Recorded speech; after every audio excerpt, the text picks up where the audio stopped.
Diddy saying Cassie is not a victim as his defense might just be his downfall. Diddy's defense truly went way too far when they said that Cassie wasn't a victim and these freak-offs were a modern love story and that they were something that was just so beautiful. And they went on to say this whole thing was just about money because of that $20 million lawsuit. And I think their argument with Cassie Ventura is gonna fail them big time. And a lot of people that were in the courtroom, I'm hearing, are thinking the same way. That lawsuit that Cassie filed, remind you, is exactly what she testified about on the stand. But not only that, Diddy settled that lawsuit in 24 hours of her filing it publicly. Can't forget when Sean Combs argued over Cassie's lawsuit and said sickening allegations have been made against me by individuals looking for a quick payday. Let me be absolutely clear. I did not do any of the awful things being alleged. I will fight for my name, my family, and for the truth. Then the video that Cassie described in her lawsuit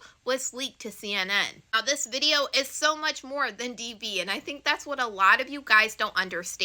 This is only one act of violence that Cassie and other witnesses testified about, but it is one of the most powerful because you're seeing it happen in real time. And the fact that she was trying to leave a freak off because she wanted to go to a movie premiere makes this piece of evidence even stronger. Cassie testified that there was a freak off happening when she tried to leave, and also there was another witness that testified that there was a man in this room. What goes hand in hand with the multiple acts of violence is actually coercion, and we know that Diddy is being charged with trafficking, force, fraud, or coercion. The problem for Diddy is you've had so many witnesses, even his own assistants, testify that this is things that they have actually witnessed and even helped hide Cassie away in hotel rooms after she was beaten so bad, which is one of the charges that Diddy is being charged for under RICO, which is the kidnapping when he put Cassie Ventura in the London hotel. One of the multiple witnesses that testified they've seen Diddy do this type of behavior to Cassie a lot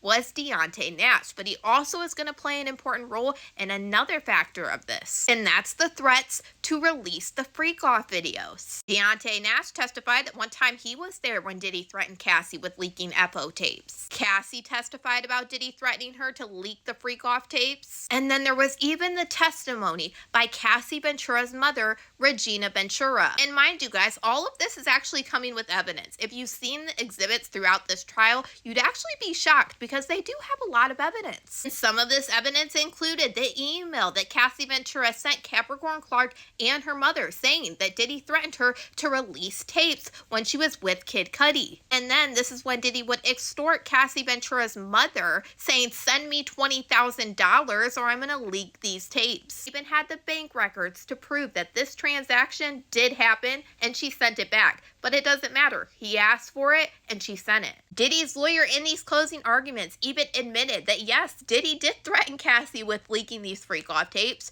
but he wasn't going to really do it. And the fact is, it doesn't matter if you think that you were never going to do it. The fact that you were threatening someone with doing that to keep them compliant is coercion. There's even more to add to this story because Diddy is like, oh, Cassie was a ho-ho-ho. But the problem with this is every single time Cassie tried to move on, Diddy was going after her. When she tried to move on with Kid Cudi, she got beat, and then Diddy threatened to leak the tapes. And then you had Capricorn Clark testify that it was her job to bring Cassie right back to Diddy. You had the incident with Michael B. Jordan, and then Cassie was beat. And then Diddy ended up calling and threatening Michael B. Jordan. This shows a pattern of coercion, trying to control somebody and making them feel like they have no choice but to stay with you and meet your demands. I really do think that Cassie's story is going to be a strong one, and I think Diddy's defense on this part went way too overboard. There's ways that you can lay out a case without trying to go overboard on it, and it can actually turn the jury off. Because if they go and they look through the evidence and they see things that refute what you said in your closing arguments, that's going to turn a light on in their heads. And there is a lot of evidence and a lot of witness testimony corroborating everything that Cassie Ventura said. This is why I think the prosecution's rebuttal arguments at the very end were so strong. They laid out the multiple times Cassie got her hands put on her every time she did try to leave. They also laid out the multiple times that Cassie did tell Diddy no. That is refuted with text messages and evidence. They laid out these pictures that this wasn't a modern love story and these freak offs were not beautiful. Diddy's attorney was unhinged for saying the freak offs were beautiful. Mind you, this jury has seen the freak off tapes and they've also seen the photos that we have seen